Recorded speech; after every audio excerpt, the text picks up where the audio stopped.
देखें, कोई भी अगर मान लेते हैं बिना, अब ये पूरी जमीन है, परिवार में जो है एक तरह से हिस्सा अलग हुआ नहीं है ना, और आप अपना हिस्सा इधर, आपको ये इधर दिया कौन? आप अपना जो शेयर है, हक जो है, आप इधर बता रहे हैं कि मेरा हक है, कौन दिया आपको ये? तो जब तक परिवार में बंटवारा होगा ही नहीं, आप इसको अगर बेच देते हैं, अपना हक बेच देते हैं, अब परिवार का सदस्य जो है वो आपको तो इधर दिया नहीं, आप अपने मन से इधर कैसे ले सकते हैं? तो इस केस में अगर मामला कोर्ट में जाता है कि बिना परिवार की सहमति से परिवार में किसी प्रकार का बंटवारा जो है यहां पर, है ना, नहीं हुआ है, उस केस में आप अगर चाहें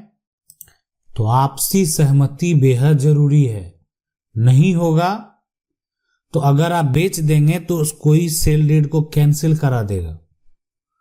ठीक है, अगर कोई भी सेल डीड है ना, बहुत मान लेते हैं कोई, हाँ ठीक है, अगर किसी को कोई आपत्ति नहीं है, हिस्सेदार को आप अपना हिस्सा बेचे, आपत्ति नहीं है, ठीक है,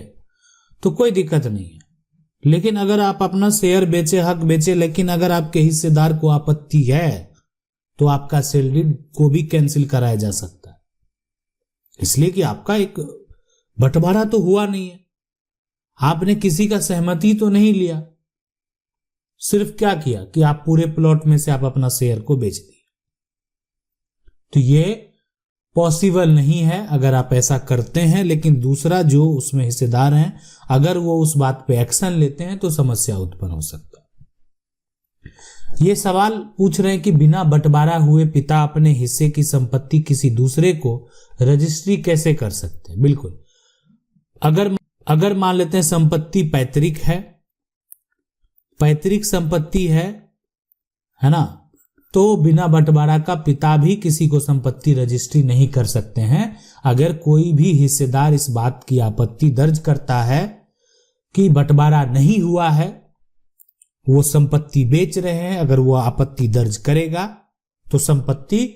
अगर उस प्रकार का जो सेल डीड है, अगर रजिस्ट्री हो भी गया तो हो सकता है कि कैंसिल भी हो जाए, इसलिए कि विवाद होगा। अगर लगेगा कोर्ट को अगर ये गलत तरीके से किया गया है तो उस तरह का सेल डीड को कैंसिल भी किया जा सकता है।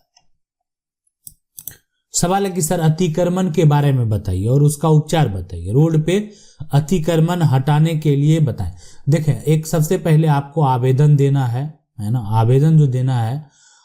वो जो एक सर्कल ऑफिसर हैं या प्रखंड जो एक तरह से विकास पदाधिकारी हैं,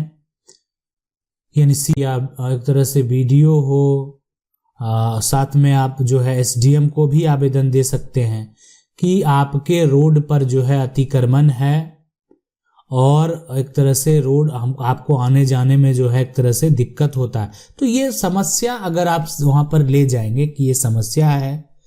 रोड को लोगों के द्वारा जो है कब्जा किया, एक तरह से कर लिया गया है सही से, वो एक तरह से आपको जाने आने में हो सकता है किसी प्रकार का कोई दुर्घटना हो जाए, तो पहले तो आपको ये कार्य करना है। ठीक है, अगर इस पे किसी प्रकार का कोई भी अगर जो है एक्शन नहीं लिया जाता है, तब आप जिला अधिकारी को भी जो है आवेदन करेंगे, है ना। लेकिन बिल्कुल आप जो है एक्शन लिया जाएगा। अगर आप कंप्लेन करेंगे, आपके पास समस्या है, समस्या हो रहा है, आप कंप्लेन करेंगे तो कंप्लेन करने के बाद जो है उस पर एक्शन जरूर लिया जाएगा। सवाल है कि सर मेरे दादा परदादा की जमीन है और जो कब्जा है उन्हीं के अगर मान लेते हैं जमाने का है, लेकिन किसी और के नाम है, का नाम ही नहीं है, तो क्या करें? अब जो भी है, देखें यहाँ पर आपका जो कहना है ये है कि जो आपका जमीन है ना, तो दादा परदादा की जमीन है, लेकिन अगर कब्जा है ना बहुत पुराना है लेकिन नाम नहीं है। देखें, इस केस में ये होता है कि अगर आपका नाम दर्ज नहीं है लेकिन आपके पूर्वज की वो जमीन भी नहीं है, आपकी पूर्वज की जमीन नहीं है, सिर्फ पूर्वज के समय से आपको प्राप्त है ना, समय से प्राप्त है, तो तो अब होता है कि हो सकता है कि आपको अधिकारी के द्वारा बंदोबस्त कर दिया जाए या पर्चा दे, ये सारा प्रक्रिया होता है। या आप मामला अगर मान लेते कोई आपको हटने के लिए कहता है कि आप दावा भी कर सकते हैं, इसलिए कि आप 12 साल से अधिक समय पर उस संपत्ति को अपने कब्जे में रखे हुए हैं, तो आप प्रतिकूल कब्जा का भी दावा कर सकते हैं।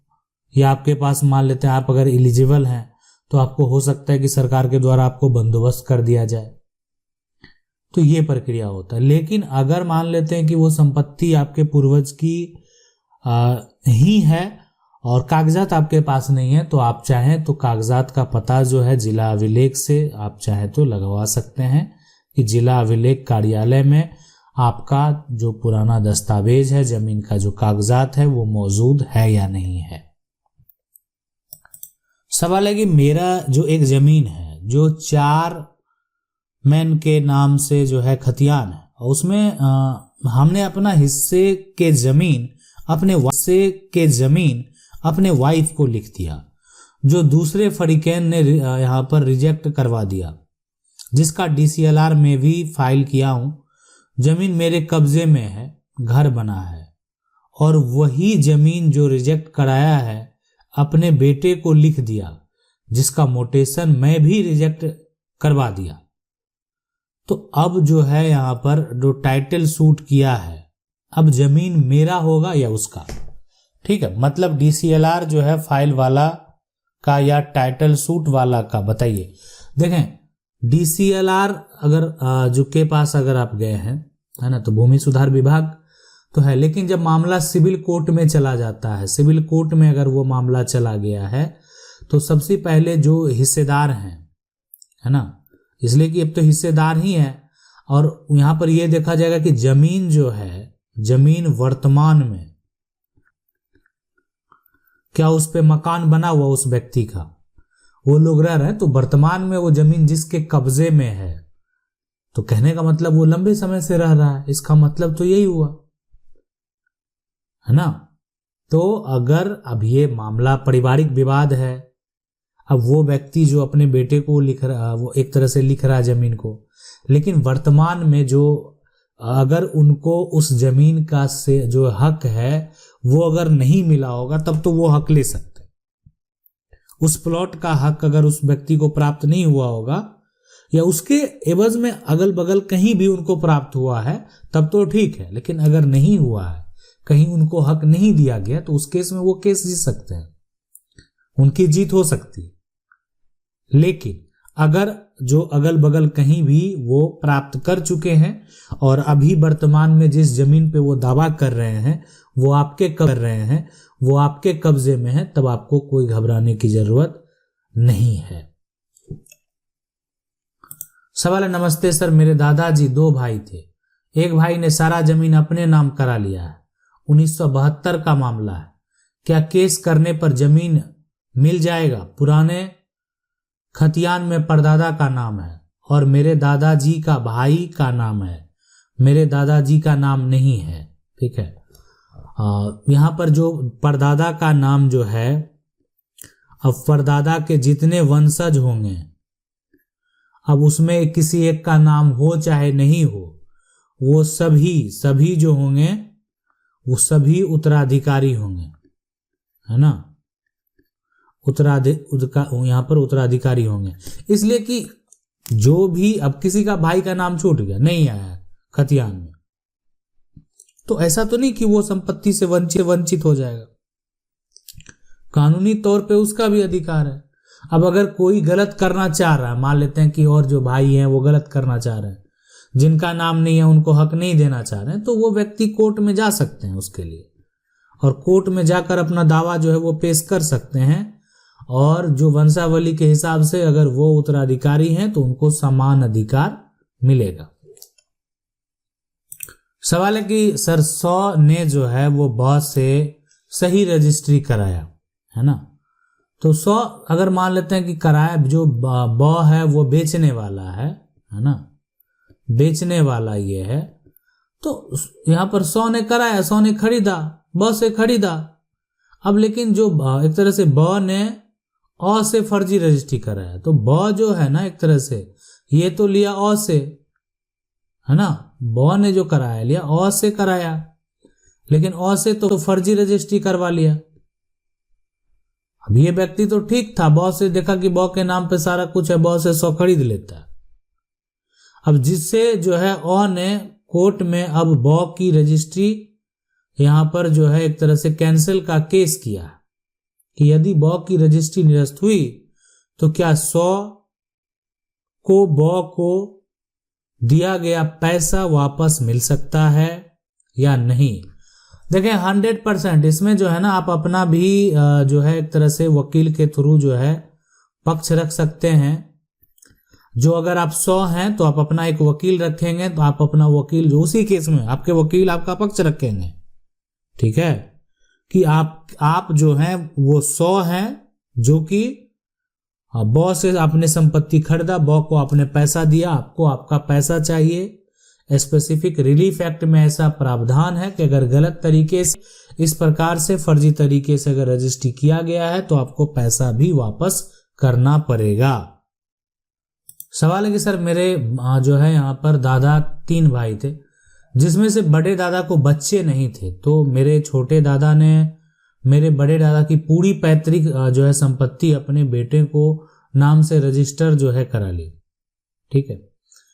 बड़े जो दादा को जो है यहाँ पर बहला फुसला के, जबकि मेरे दादा का भी हक था, उसमें आधा 20 साल से जो है ऊपर हो गया है। अब मैं जो है यहाँ पर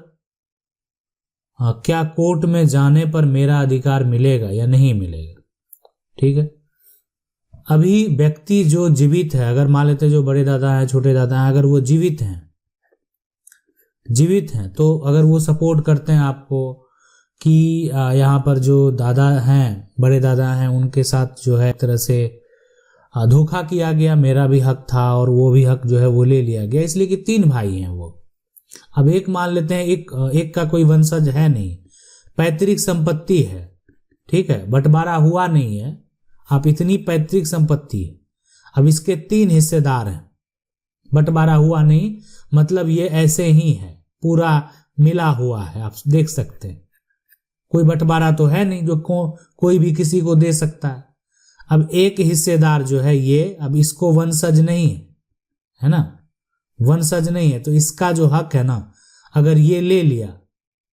इसका जो हक है, ये हक जो है ना, ये वाला प्राप्त कर लिया, ये दोनों को ये हक ले लिया और इसको मिला नहीं, जबकि कोई बंटवारा तो हुआ नहीं था। तो अगर ये गलत तरीके से किया गया है, धोखे से किया गया है, तो आप कोर्ट जाकर आप प्राप्त कर सकते हैं। आशा करते हैं वीडियो अच्छा लगा होगा। वीडियो को लाइक जरूर कर दें। चैनल को पहली बार देख रहे हैं, सब्सक्राइब करके जो बेल आइकन है उसको जरूर दबा लें। मिलते हैं अगले वीडियो में, तब तक के लिए जय हिंद।